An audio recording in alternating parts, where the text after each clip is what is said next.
blue color is bacteria, so alive organisms. There's also organophosphorus, which is the chemtrails, the pesticides that we're spraying in our food, things like that. And that can cause really bad problems to our bones and to our cardiovascular health as well. The green is arsenic, some other heavy metals as well, copper oxide. These are some really bad problems that these can really cause. It doesn't happen overnight. It doesn't happen today, tomorrow, but we've seen videos about it before. We've heard about people having problems. They don't know where it came from.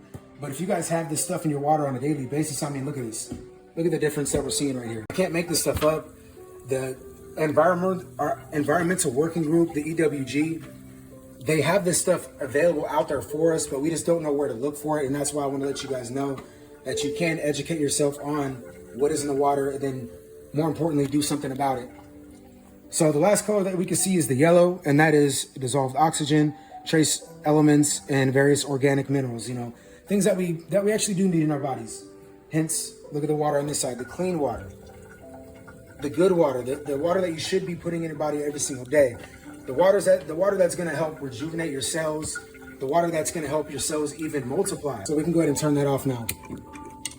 And you will, again, be able to do this to your water at home by yourself. And you should film that and send that to us as well. So look at that. We have the green in there. There's heavy green color in the water. And what does that say? That it is arsenic. And I live in Houston, Texas. If I showed you guys the report, I'll put a screenshot if I haven't already. Arsenic is over 500 times over the limit right now. So this makes a lot of sense. Now we see a couple of the colors. We see a little bit of red mist in there, which is, like I said, the rusting. And pretty much everybody's going to have rusting in their water because of the galvanized pipes, the metal pipes that we have underneath the cities and our homes.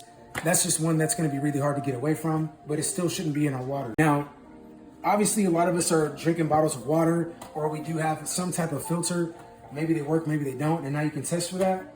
But what about your shower water? What about your cooking water? What about the water that you use for your tea, for washing your face, things like that? No one's brushing your teeth. We don't really think about those things, and all those times that we're using the water is adding up over time. And then all of a sudden you have something occur, and you just don't know where you got hit from that. And we're using water every single day, guys. I mean, people are going bald. I used to go to people's houses, and they used to tell me crazy stories. I mean, literally brain-eating amoeba, things like that. We heard that in the news too.